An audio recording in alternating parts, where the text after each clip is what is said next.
bit more.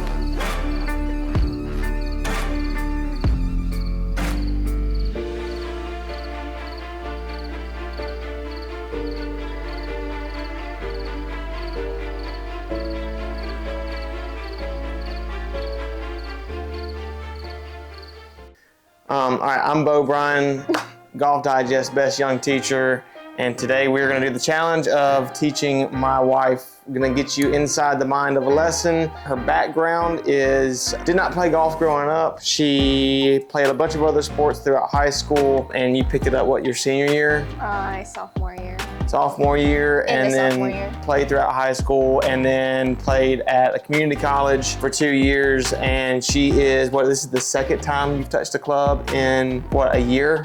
A year? I mean, so it's been a minute, but this is just to give a little insight on what a lesson is like, and we're gonna walk her through it. So she's gonna start with warming up. You guys are gonna watch the TrackMan data with us and get going. So, and rip it? Grip it and rip it, they say. I can't believe that. I can't believe that. Oh, that was awesome. Yeah, that was awesome. Well, off the bat, just rips it 145, 160 down the middle with 7-iron. No big deal.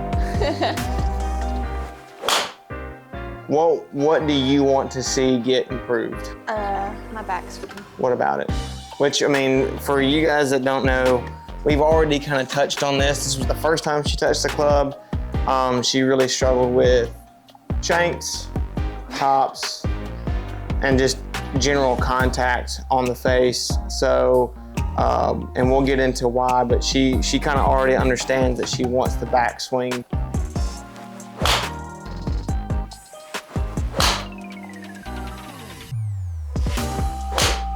I knew that one was gonna go that way.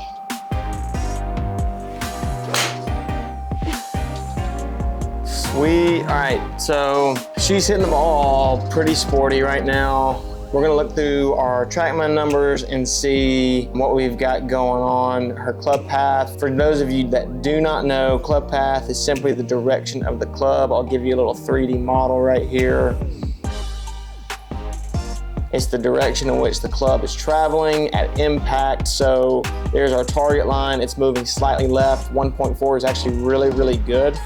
Normally, it's pretty normal to see someone come in for a lesson and be somewhere between like 10 to 20. I've seen as much as 20. But 1.4 is really, really good. Her face is slightly open. What I do see is a little issue with our attack angle and our low point. So I'm gonna pull our shot list up and we're gonna kind of thumb through and look at our numbers. 2 degrees down, 2.41, 0 and 0.6, 1.9. So she's pretty shallow across the ball, and in a couple of her swings you can kind of see that she's got a little bit of turf contact with her impact, and she does kind of struggle from chunks from time to time. Let's look at our camera view. We're gonna go down the line first, throw up our good old-fashioned swing plane lines, and another one right through the elbow. Get a little bit under.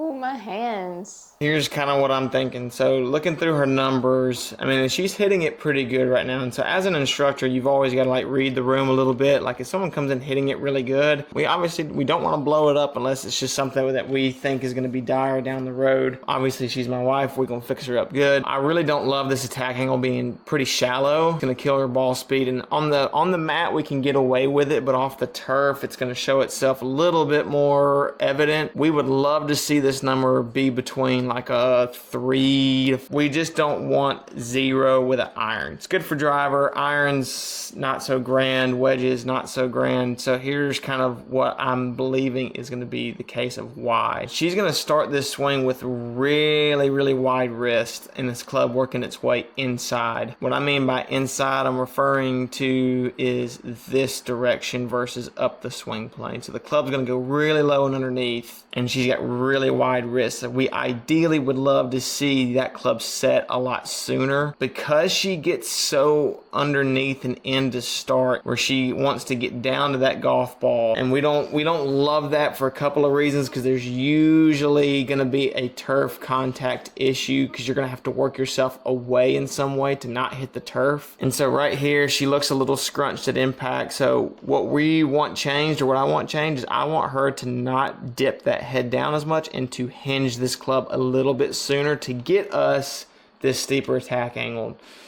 We're going to change a couple of things off the bat. We're going to change the grip, the way that we're hinging this club. So I'm going to take this hand off, and we're going to open this hand up, and we're going to grab it a little bit more in the fingers to where you can see these two knuckles, and maybe even a third.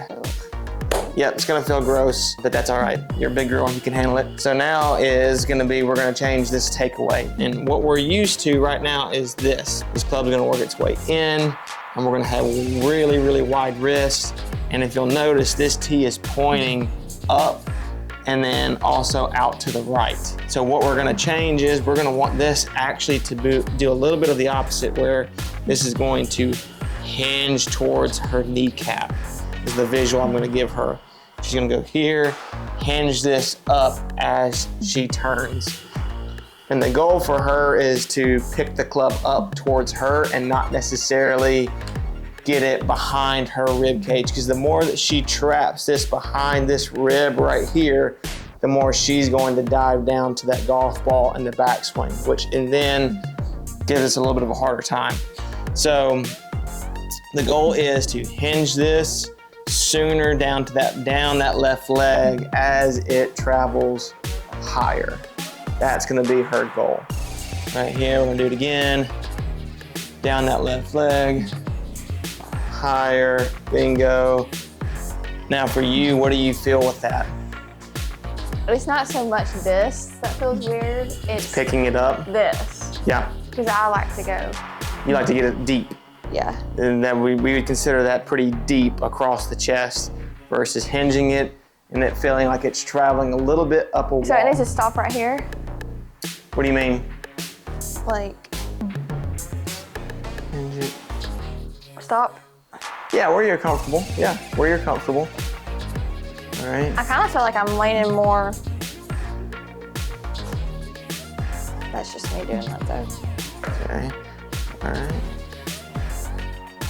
Go ahead and let's hit one. Hinge it sooner down that left leg, going up, up, up, up, up, up, up, up, up.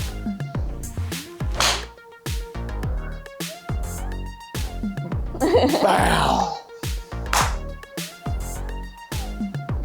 All right, comparison time. Even from our first bit, we're already a good bit better. Over here on the left is our new, on the right is our old. We're gonna make the same swing plane. And like I said, the goal of this is like, she's not swinging bad, but on the right, you're gonna see right when I get this club, look how long it takes the club to get to parallel to the ground, right? That angle right there. And on the left, boom. Oh. Look how much better that is. And then I'm gonna roll it up. She gets that thing up the swing plane much better versus on the right, where it's going to linger underneath for a minute, way back there.